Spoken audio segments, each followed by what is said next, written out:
Halo warga sipil sekalian, balik lagi di channel AW17 Warga sipil. Oke, di video kali ini gue pengen berbagi ya beberapa sedikit ilmu dari buku yang udah gue baca, yaitu bukunya Mas Ferry Irwandi, Bang Ferry Irwandi, yang judulnya Prinsipil Ekonomi. Ini buku perdana beliau, diterbitkan oleh penerbit Malaka Books. Buat yang mau bukunya silakan ada di YouTube Shopping atau di Keranjang Kuning. Oke, sebenarnya gue udah coret-coret juga di sini. Jadi gue tinggal presentasiin lah key point dari buku yang udah pernah gue baca. Supaya apa? Ini termasuk metode payment. Jadi bagaimana supaya kita lebih nangkep lagi apa yang sudah kita pelajari dengan cara mengajarkan kepada orang lain. Di sini pasti gue melakukan kesalahan karena gue bukan dari background ekonomi juga, matematika gue buruk, ekonomi gue buruk. Tapi prinsipil ekonomi ini, buku ini mempermudah pemahaman soal dasar-dasar ekonomi. Jadi semoga gue bisa menjelaskannya dengan cukup baik. Amin. Oke, ini gue nggak urutin ya, yang mana duluan. Gue ambil secara random aja. Yang pertama ini adalah pertanyaan gue sebenarnya. Pertanyaan gue dari buku Prinsipil Ekonomi ini. Di buku ini kan disebut bahwa sumber daya itu bukan hanya uang, tapi juga pengalaman. Gue bertanya di sini, jika sumber daya itu berupa uang dan pengalaman, apakah kita sedang dan selalu barter sumber daya? Misalkan kita menonton bioskop. Ya anggaplah suatu bioskop itu harganya 50.000 tiketnya ya, satu orang. Kita kasih 50.000 dan setelah film itu selesai kita mendapatkan pengalaman. Apabila pengalaman itu adalah sumber daya juga, berarti kita sedang barter sumber daya dong. Dan jika hanya barter, kenapa sumber daya itu bisa habis? Bukankah sumber daya itu mirip energi yang hanya berubah atau berpindah tempat? Ini adalah pertanyaan gue. Semoga teman-teman di sini ada yang bisa bantu jawab ya. Yang kedua adalah ini, fundamental dari ilmu ekonomi adalah pilihan. Ini menjurus juga ke salah satu pelajaran ekonomi yang sangat ditekankan, yang sangat penting, yang sangat fundamental, yaitu opportunity cost.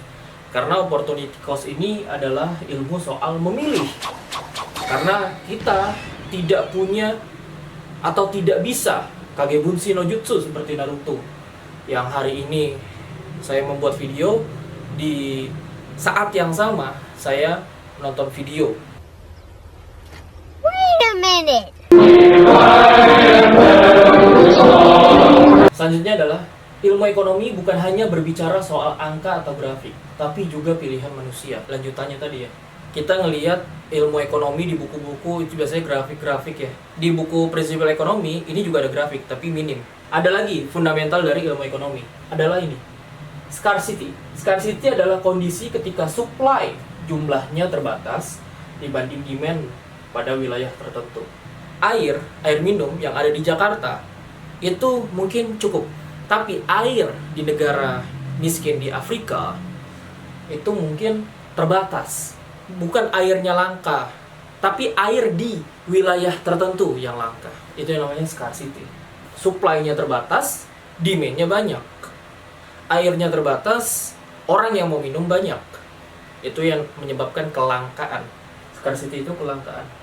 Selanjutnya, kapitalisme adalah cara produksi barang dan jasa yang berbasis pada eksploitasi tenaga kerja demi akumulasi kapital, apapun ideologinya.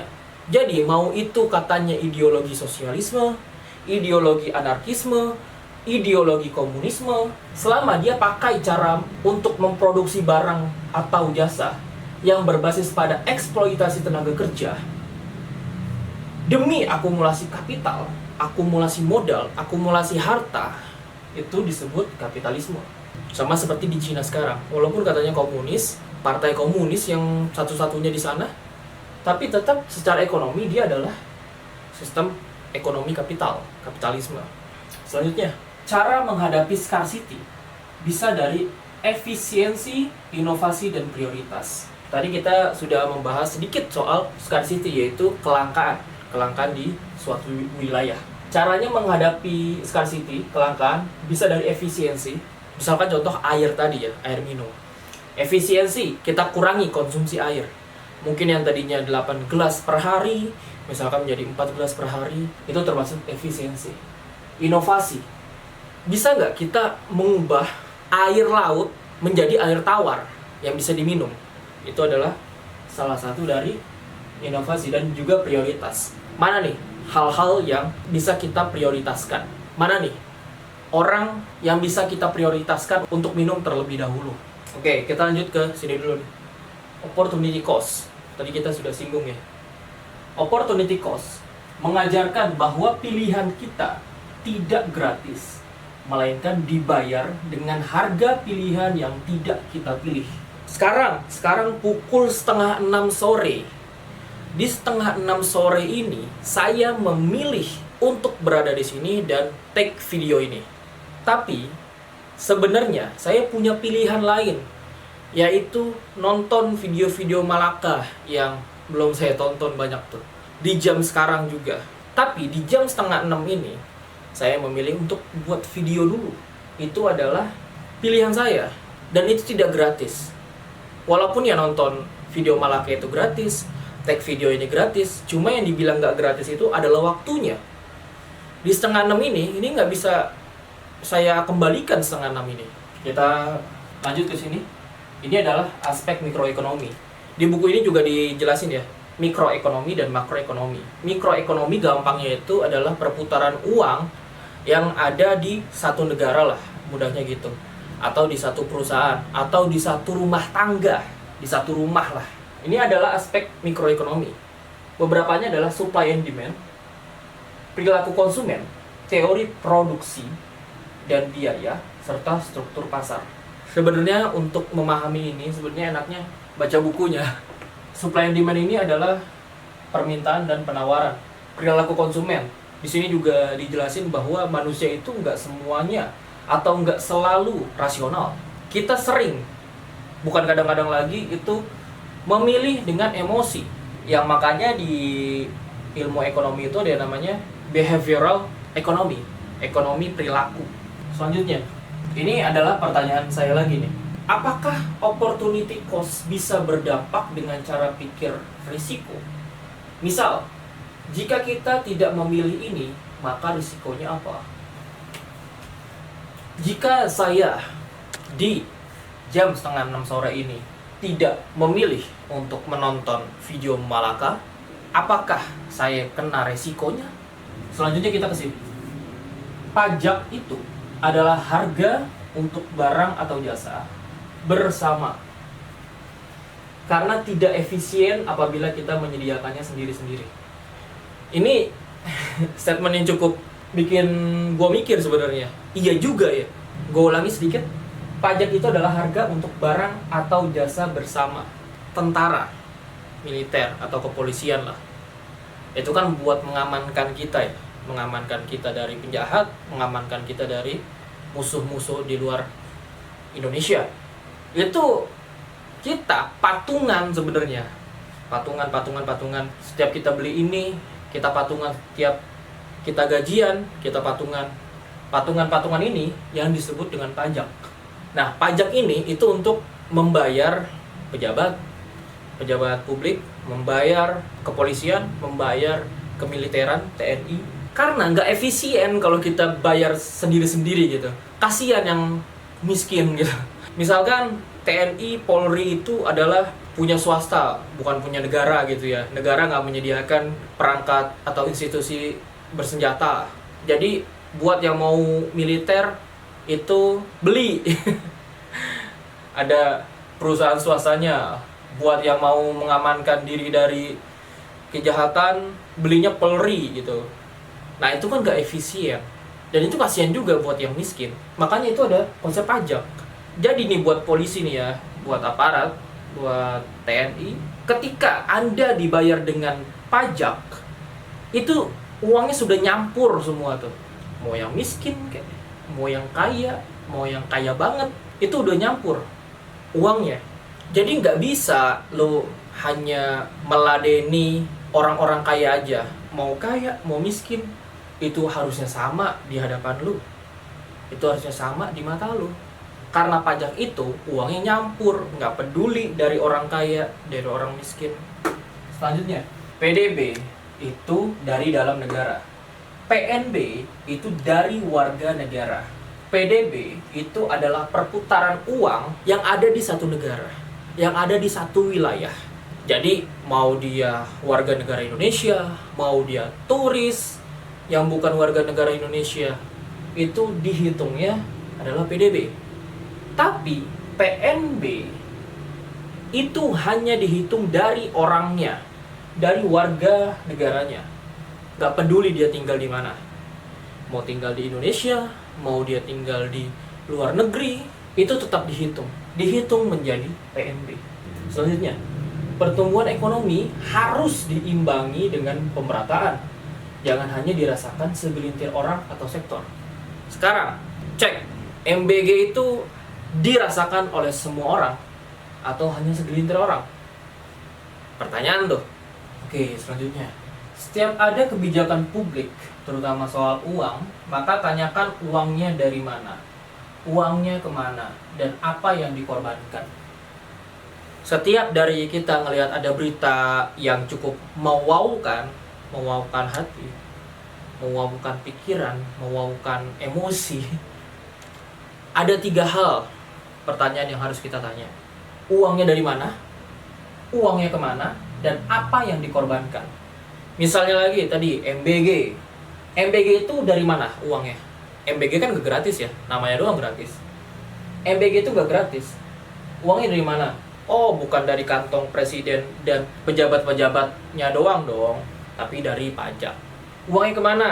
Oh, katanya uangnya itu untuk pemerataan ekonomi gitu kan. Tapi bener gak?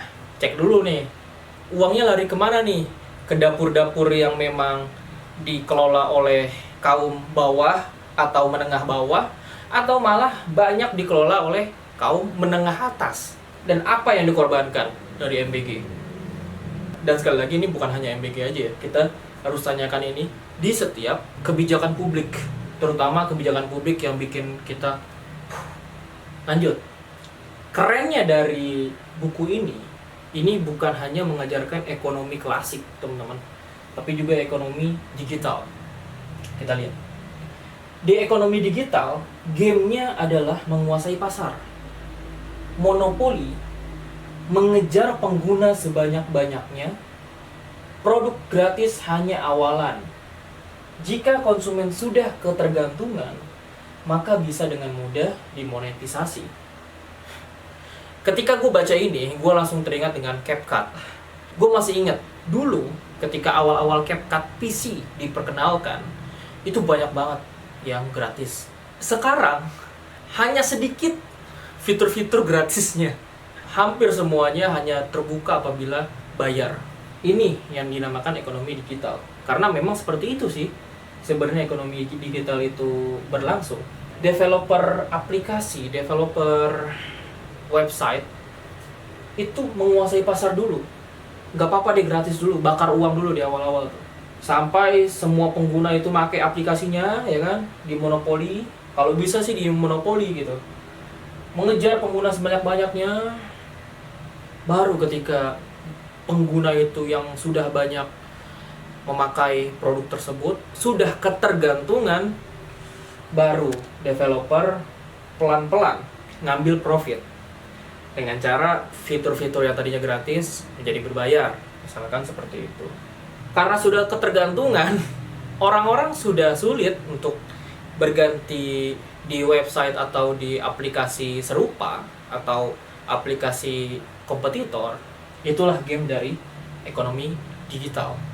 Ya agak gimana ya, tapi memang begitu sih ekonomi digital. Menilai kemajuan ekonomi juga dilihat dari PDB per kapita. Per kapita itu per orang. Misal ekonomi tumbuh 5%, tapi populasi naik 2%. Secara rata-rata pendapatan per orang meningkat 3%. Jadi 5 kurang 2 yaitu 3. PDB juga harus dihitung tanpa menyertakan pengaruh inflasi. Misalkan PDB naik 10%, tapi inflasi 6%, maka pertumbuhan real sekitar 4%.